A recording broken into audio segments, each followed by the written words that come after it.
Hey church, Pastor Adam here, and I want to say thank you so much for stopping by to join us for church online today. And while we are super stoked that you're hanging out with us this morning, we do want to remind you that really this is supplemental. And man, it just cannot replace the local church in your life. And so look, we hope that you are encouraged and challenged and shaped by today's message that's being preached.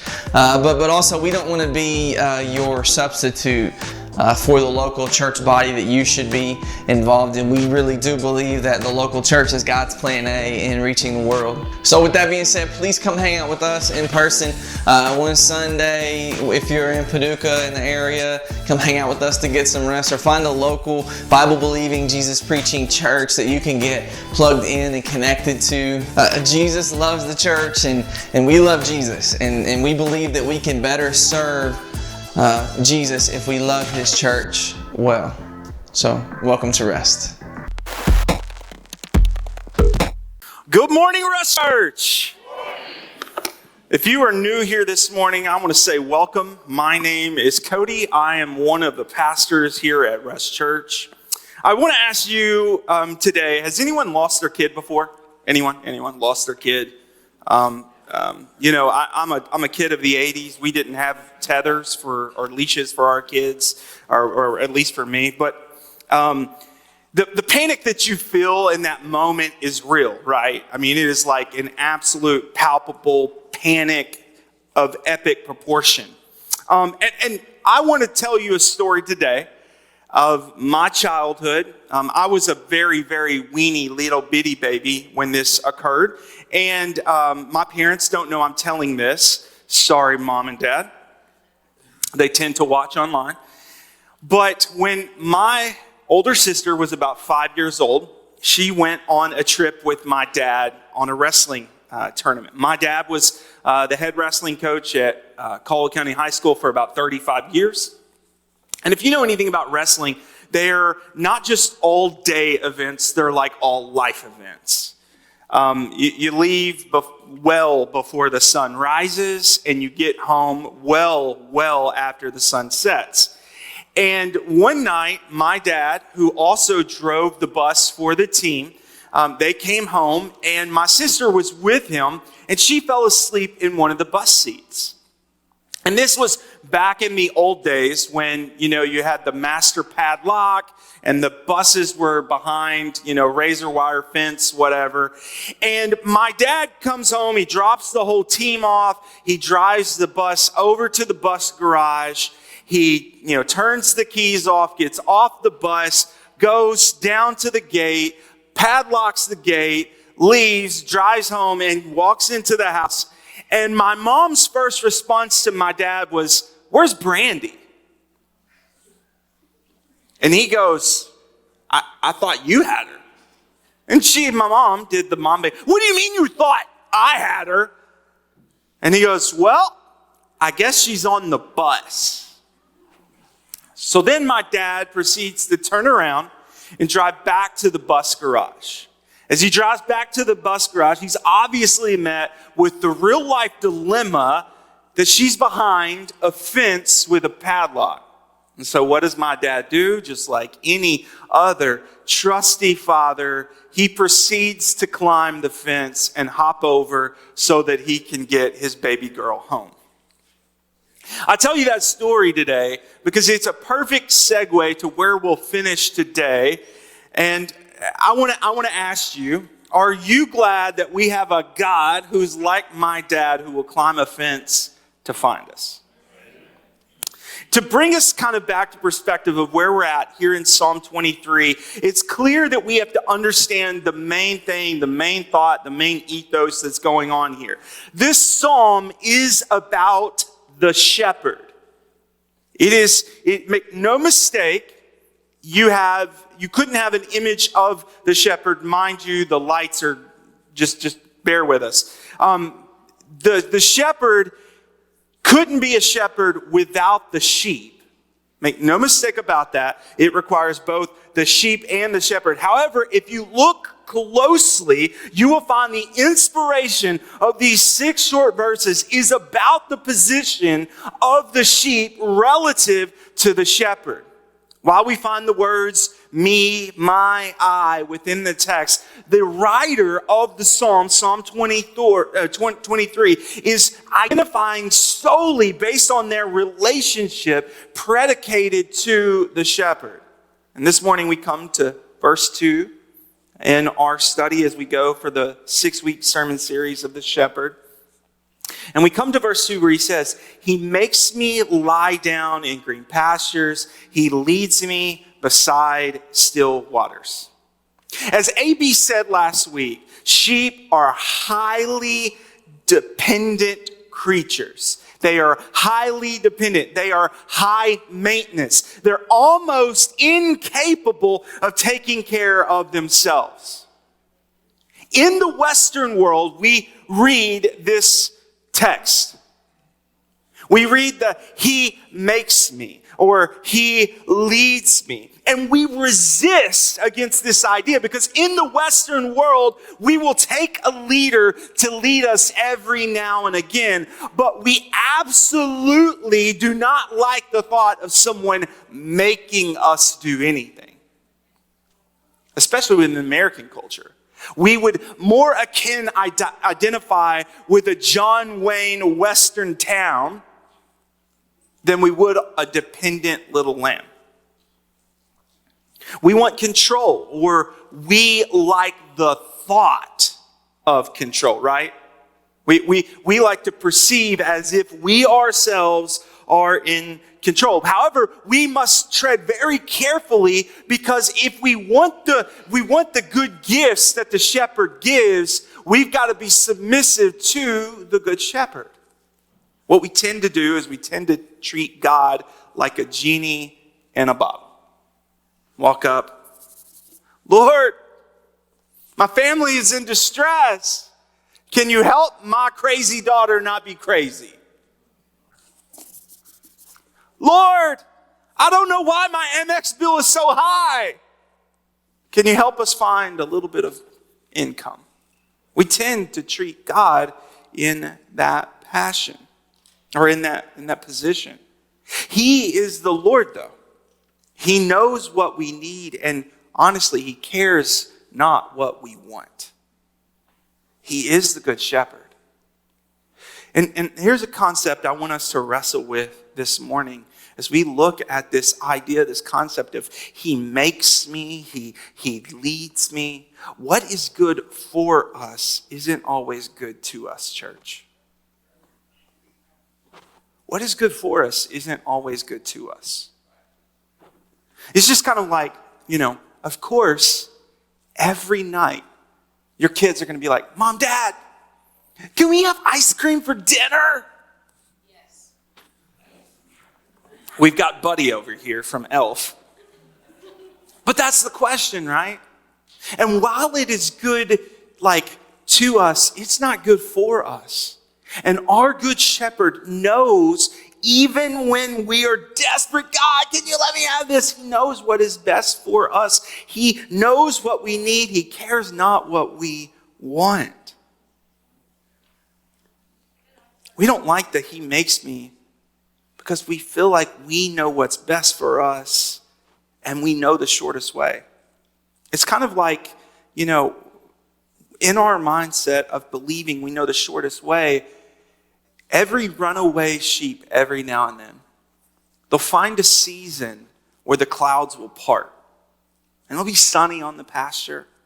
They'll even find a plum tree that's dropping its fruit every now and again. But in due time, what will happen is the wool will begin to grow over their eyes. They'll find their heads stuck in a hole and their butt sticking up in the air. Their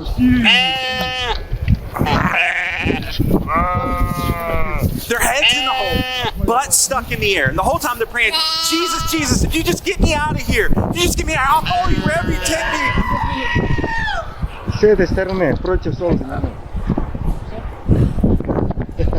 Isn't that us? like our heads in a hole and we're like, God, I'll go wherever. I promise. Only to jump out and be like, yeah, right. He leads me, he makes me. And you're like dodging, like dodgeball. That's us. That's us. С этой стороны, против солнца. We, like sheep, you guys can kill it now. We, like sheep, are dependent on the shepherd. We are dependent on the shepherd. We need the good shepherd to lead us, to make us, to guide us, to keep us from the evil one, to keep us from the proclivity of the pit that we want to jump in. And I know, some folks hear what I say. They're hearing this, and in their mind, they're saying, yes, yes, yes. I know that's what you say. It's not that I can't do it on my own, but Pastor, here's what you need to know. I have done it on my own. You're probably sitting in a position of pride, looking at me going, yeah, that's some Christian mumbo junk. I need a shepherd. I need somebody to lead me. But dude, I've been making it on my own. I've been doing it all by myself. And here's what I submit to you, because as I was wrestling with this, I see the world in pictures. When I read, I see the world in pictures. And as I was wrestling with this thought, I have this idea of a mouse running through a maze. And there's a series of doors on the outside that can be opened where other little rooms can become open to the mouse. And the mouse is coming around corners and around corners. And he finds cheese. He finds the cheese, he finds provision, he finds nourishment, he finds peace. But little does he know, on the outside of that maze, there's someone opening the door that leads them to the cheese. And so you say to me today, oh, no, you don't understand. I don't need anybody. I have done it on my own. Little do you know, you are a mouse in a mere maze, who the good shepherd is opening doors. Because make no mistake, every gift you have, whether you think you got it or he gave it to you, he absolutely did, because he is the Father of lights, and every good gift comes from him. So whether we want to admit it or not, he's the good shepherd. He's the good shepherd. And so we come to this point of he makes me, he leads me, he makes me lie down in green pastures beside still waters. There's a twofold image here. The shepherd has guided the sheep into a place of both peace and provision, or provision and peace. Let's deal with the provision part first. The Hebrew phrasing here of the green pastures is not a golfing green. He's not painting a picture of a well-manicured lawn somewhere that's beautiful that we would want to lay down. No, it's a picture of provision. It is a field that is rich with nourishment. The greenness emphasizes the newness of growth. It is grass that has life in it, life-giving grass for the sheep. God has provided life-giving grass for the sheep, but he's not just led them into a place of green pastures, but we see the word still or quiet waters. And so what we have there is we have the water where we can go up and get a drink at any point without risk of being pulled into mighty raging waters. And so what we see in this picture is the shepherd has brought the sheep into a place where they have provision, where they have food and water, where they can meet their basic needs there in that moment. The God of the cosmos has choreographed our coming and going, and he has put us in a position for his providing. So we tend to diminish God's personal role with us sometimes. We tend to think that our experience with God is only experiential in worship. Come rest on us, God. We're singing a song, but the reality is God is so much bigger and he's so much pervasive in our lives. He is opening doors of provision everywhere we look.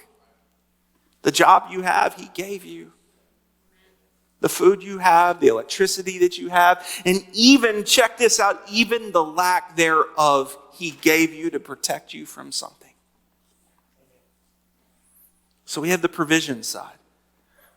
Green pastures, still waters. But then there is the peace side of it. Peace and provision. Here's peace. In the most correct translation, because as AB said last week, Psalm 23 is one of the best known chapters in all of Scripture, but it is the worst translated passage in all of Scripture.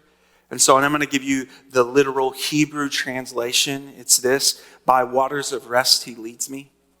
By waters of rest he leads me. How many of you struggle with restless leg syndrome or insomnia? Yeah. I'll tell you, she's downstairs, so she can't do anything about it. Molly has restless leg syndrome, and some nights she's out of bed like 15 times in a night. And I typically am a heavy sleeper. Right now I'm not, so she's waking me up like 15 times a night. But funny enough, sheep are terrible sleepers. They're absolutely terrible sleepers. They need the absolute best conditions in order to fall asleep. Like, they almost never fall asleep. And when we tend to come to this passage, take that in mind, we tend to dwell in on, he makes me, he leads me. We dwell on the negative. But short of an anesthesiologist giving us anesthesia, it is impossible to force somebody to go to sleep, isn't it? Like I can't stand over my kids and go to sleep, go to sleep, go to sleep. That doesn't work. It's like you need to provide the right environment. I heard a person say, yeah. Like they're looking at their kids like, go to sleep. Mom and dad want to hang out. Right? You can't force them. You got to provide an environment that is rich for rest to occur. David, knowing that, being a shepherd, keenly aware of what it means to provide sheep with an environment for rest, clues into us. In this picture here, the flock has been brought into a place where they can sleep and find rest.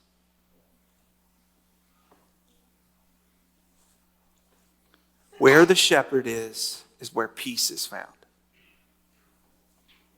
Where the shepherd is where peace is found. To understand Psalm 23 holistically, to understand the full hermeneutic, to understand the full interpretation of what's going on here, we cannot separate the four images that we have in Psalm 23 from themselves. And that's a classic failure of most people when they teach through Psalm 23. They want to teach these four different images separately.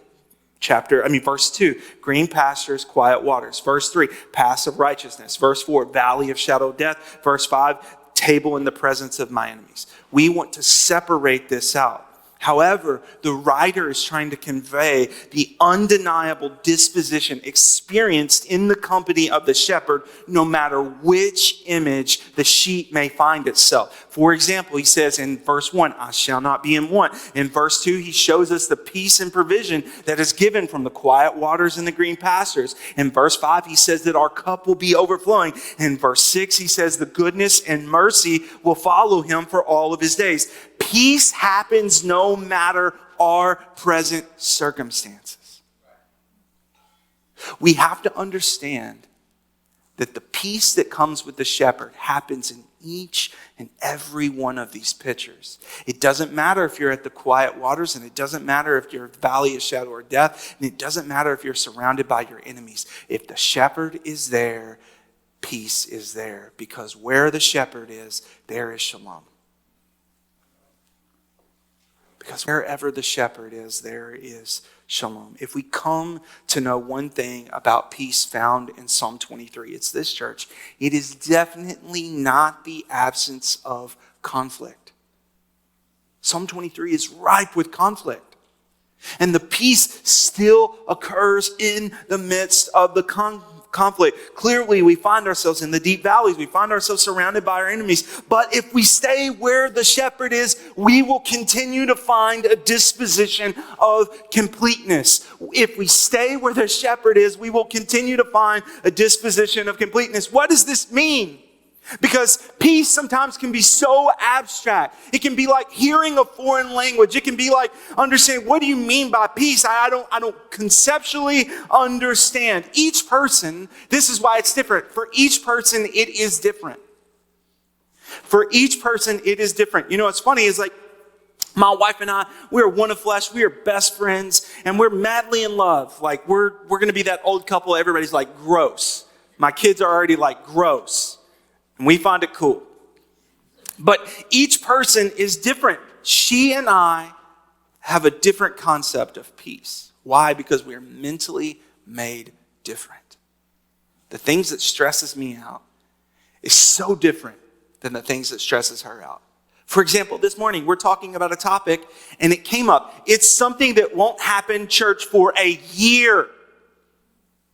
And she immediately is thrown into a ball of stress. And I look at her and go, what are you doing? It's a year away. It's because we're made different. Peace for me is different than peace from her. But however, this is the commonality. It comes down to a transformed mind. Romans 12:2. That we have a transformed mind. What does that mean? That we have yielded our minds over to the Lord. The anxieties that drive us, we say to the Lord, Lord, you are my shepherd. If I give it to you, I will not want. There we find shalom, shalom. When we give the Lord our anxieties, when we give him these things so that we can be led into the path of into the pasture of green pastures with quiet waters, we find shalom, shalom, perfect peace. What is that perfect peace? It is found in the Prince of Peace. If we submit to the shepherd of Psalm 23, he brings us into a place of life-giving rest, church. I lie down in green pastures and I am led to water that will be there for me, not just momentarily, but for whenever I need it. Here's the cool thing about Psalm 23. Verse 2 is meant to follow to the end of verse 6. The green pastures and the still waters, they don't change whether we go through the valley of the shadow of death. They don't change whether our enemies surround us, because where the shepherd is, we always have rest. Where the shepherd is, we always have rest. In the pastures where Jesus tends the flock and the sheep keep their eyes on Jesus, they will neither hunger nor thirst. They will be complete. I may go through seasons of dread and dismay, but if I'm with the shepherd, I am complete. This is what it means, church, for us to suffer well. You've heard the pastor team talk about we as a church must learn to suffer well. There's a way to suffer and stink at it, where you're like a 3-year-old in Walmart who's going through the checkout and they see the Starburst and little gooey things and they're laying on their back, kicking and crying, "Dad, I want it."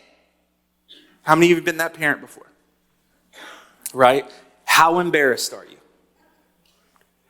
Imagine God looking at us. We're the kids in the Walmart checkout, laying on our back, screaming and crying, "But God, I want it. But God, I want it." See, there's a difference in the sheep when they look at the shepherd. When they look at the shepherd, they find their completeness. They can endure hardship and still have completeness in the presence of the shepherd because they taste and see his goodness. They see that he provides provision and peace. We find perfect peace when we sit with the shepherd. Examples of this are all throughout the scriptures. An example I bring up constantly, and you've heard me say this so many times, is we find Paul and Silas in prison. They've just been flogged. They've just been beaten. And what are they doing? They're singing songs and hymns because they were counted worthy enough to be beaten for Jesus. They were counted worthy enough, Acts says. Not just that, but we find Meshach, Shadrach, and Abednego. They come to the fiery furnace and they say, if we get thrown in there, nothing will happen to us because our God will protect us. They had completeness because their eyes were on the shepherd. Not just that, but we see at the stoning of Stephen. Stephen is being stoned for being a follower of Christ, yet he is not distracted by the stones that are physically and literally striking his body. His eyes are fixed in heaven and he is praising the Lord. That's what it means to find completeness in the midst of chaos. Not just that, but we see Paul's writing from the Roman prison, from the dungeon. He writes to the church in Philippi in Philippians chapter 4. And I'm going to bring you some context to all your terrible t-shirts. Here it is. I rejoice in the Lord greatly that now at length you have revived your concern for me. You were indeed concerned for me, but you had no opportunity. Not that I'm speaking of being in need. Here it is, church, for I have learned in whatever situation I am to be content. I know how to be brought low, and I know how to abound. In every circumstances, I have learned the secret of facing plenty and hunger, abundance and need. Here it is. The context of the verse we all put on shirts is this: I can do all things through Christ that strengthens me. It means I can be beaten in a jail cell. It means that I can abound and be the chief of Pharisees. It means that I can have whatever circumstance, but if my eyes are fixed on the shepherd, I am complete. I have peace and I have provision. He is the good giver of all things. Because where the shepherd is, there is shalom.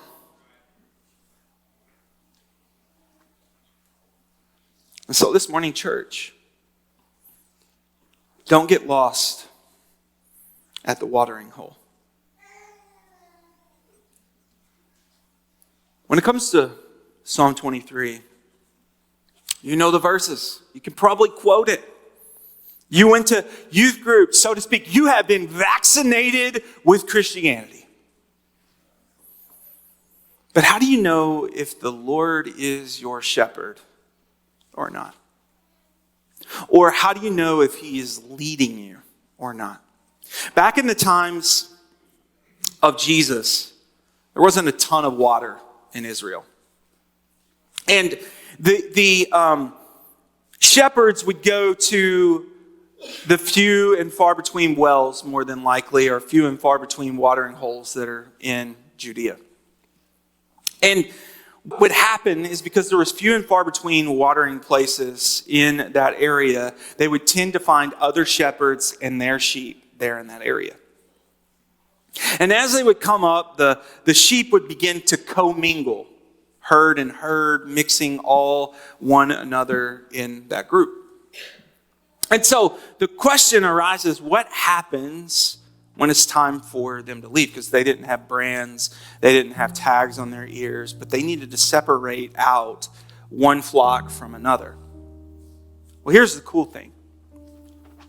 The shepherd would begin to talk. And while all of the sheep in the given area would hear the voice of that shepherd, the sheep of his pasture would know his voice, they would hear it, and they would follow it. Jesus using this very real example that the folks who were in the time of the first century New Testament, they hear Jesus say this: my sheep hear my voice, and I know them, and they follow me. My sheep hear my voice, and they follow me. Do you know the voice?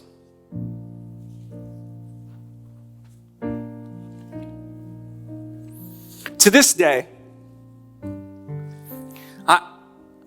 I have really bad hearing. Really bad hearing.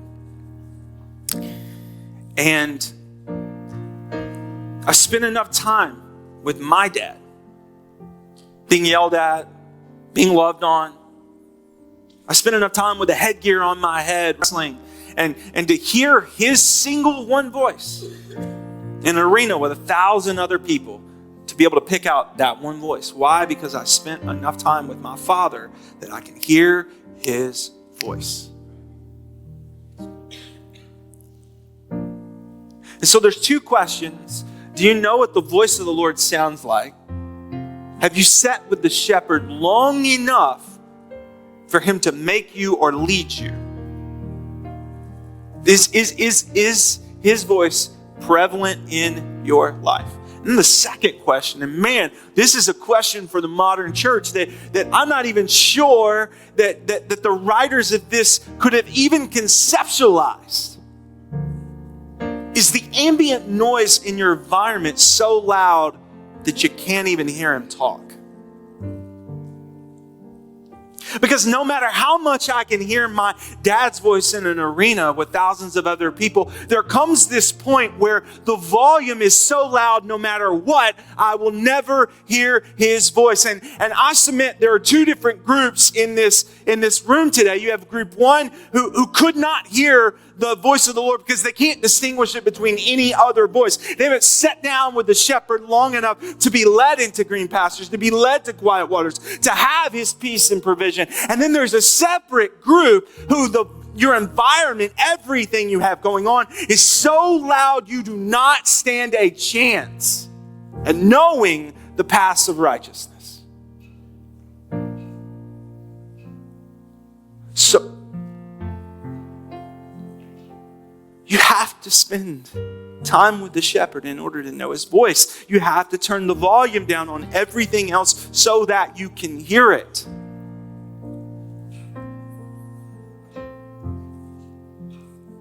And for another group today, if necessary, let us walk with a limp. I want you to keep this in your mind. I want this to be the prayer of your heart this week. And you want to understand the context. Every night at twilight, the shepherd does the same exact thing. He gathers his flock and he counts his sheep. Every night. And sometimes there's a sheep that's missing. Usually it's a young little buck. This sheep is dumb or too smart for its own good. What he doesn't know is that alone and apart from the flock,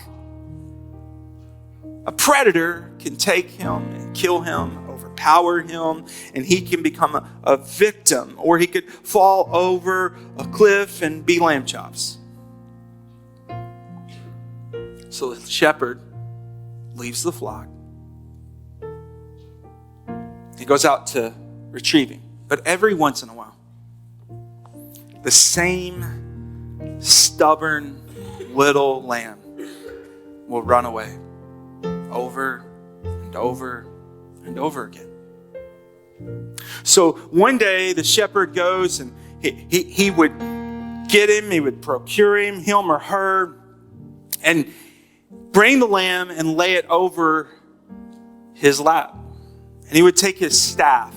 It's roughly about a 25-pound staff, and it will have a crook in it. Take that staff, and he'll put the leg of the lamb inside the crook of the staff and break the leg of the lamb. And you might be, oh my gosh, why would the shepherd do such a terrible thing? Well, the shepherd would then carry him home and splint up the broken leg. And he would splint up that broken leg that would eventually lead to that lamb walking with a limp. Because the lamb for all this time has struggled to understand the relationship with the shepherd. If he wants to be alive, he has to follow the voice and the command of the shepherd, because where the shepherd is, there is safety. Apart from the shepherd, apart from the flock, there is danger. And so what is best for the lamb is that they may walk with a limp and be alive versus being dead apart from the flock or apart from the shepherd. And many of us, we continue to be on this journey with Jesus where we keep leaving the flock. We keep saying, I don't need the flock anymore. I don't need to be a part of that. My life is good. I can do it on my own. I've got this all under control. But little do we know, there is danger lurking around the corner. And what is best is that we say to the shepherd, Shepherd, let me walk with a limp. Let me walk with a limp.